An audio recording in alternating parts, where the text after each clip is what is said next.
Don't Leave by 6D Pegasus.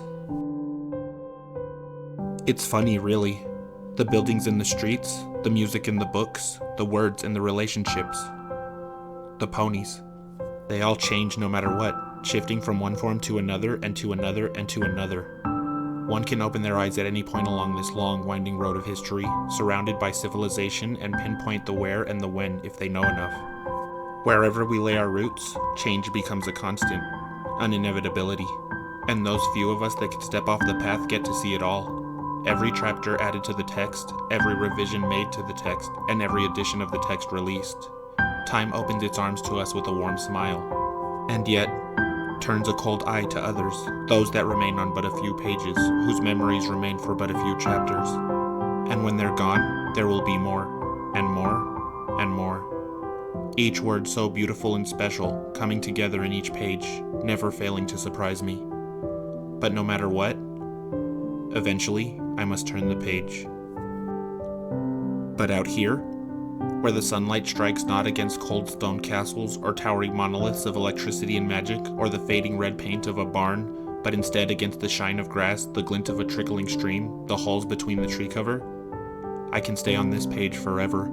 I close my eyes and breathe deeply, filling my lungs with the same air I gulp so eagerly as a filly, running through these rolling hills when the one and only chapter seemed to stretch to infinity. The wind pushes through my mane, long and flowing behind me, tickling my fur and brushing against the wings folded to my sides. The tree's branches rustle in the gentle breeze. That sound, the wonderful sound, a sound that filled the air when the first seed took root and will fill the air until the last leaf falls. That sound will never leave me. This wind will never leave me. This sunlight will never leave me. Why does so much else have to leave? My ears flick as the wind high above is sliced through, a shadow passing over me. The ground shudders as its owner lands behind me on the hill.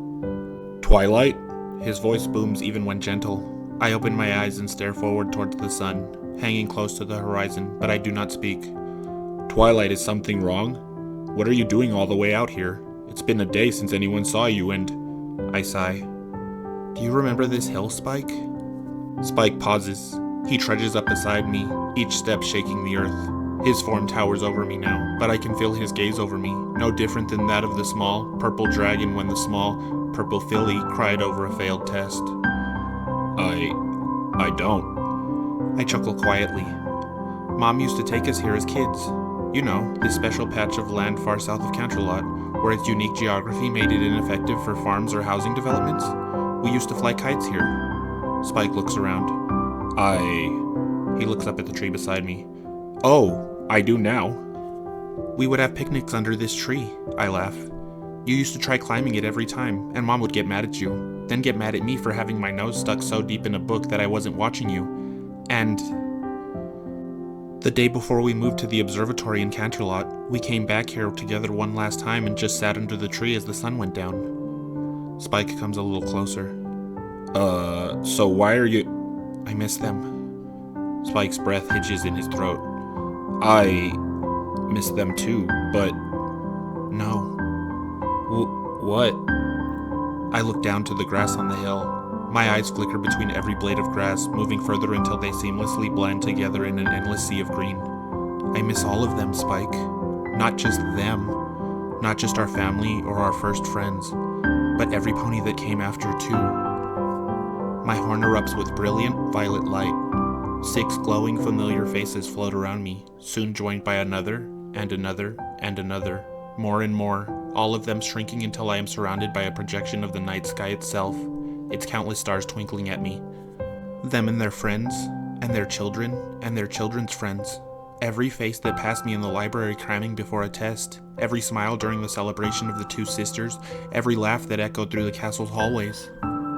I exhale, and the stars slowly fall to the grass like gentle rain. I turn to Spike. Look at you. Look at how tall you are now. You used to be half my height. Spike tilts his head.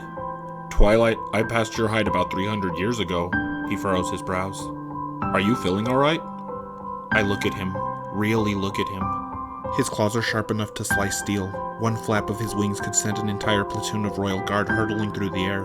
One breath could melt even the hardiest of armor. But I look into those big green eyes and I see him. I still see Spike. Spike blinks, then sighs and turns around.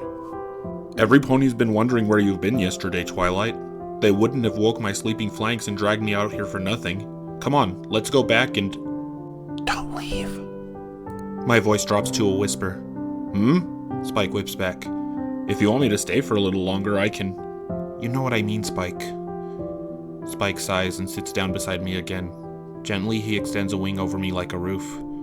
I breathe out and close my eyes again, and I remember all of them.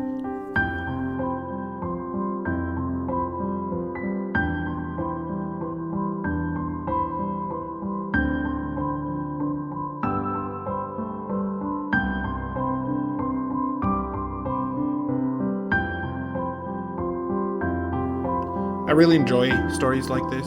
I think they lend a lot of heart to post MLP. I think that they're very realistic and probably do well to show how Twilight feels. If you honestly think she lost her friends, which is like very feasible.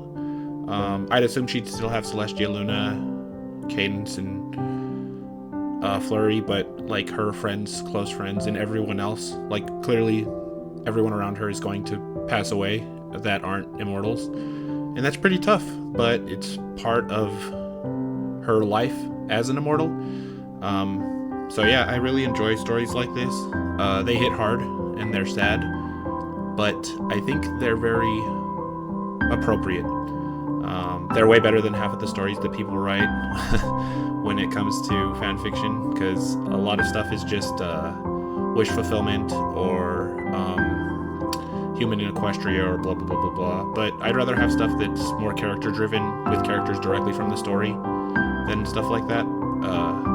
But yeah, this was my first reading. I really enjoyed this story. Hopefully you enjoyed the reading, and hopefully you return for more. On the next one, I am going to be doing a Rainbow Dash Applejack one, because those were the two other choices in the poll, and they got destroyed by Twilight, so Twilight was going to get the first one. So yeah, these are going to continue. If you want to make any suggestions on stories that you want me to read or do a reading on, leave a comment or something like that. Check out my longer videos if you have time for that. And remember, if it's a really long story, it's going to be a bit more troublesome than a short story. So yeah, I'll get to what I can. Thank you for listening.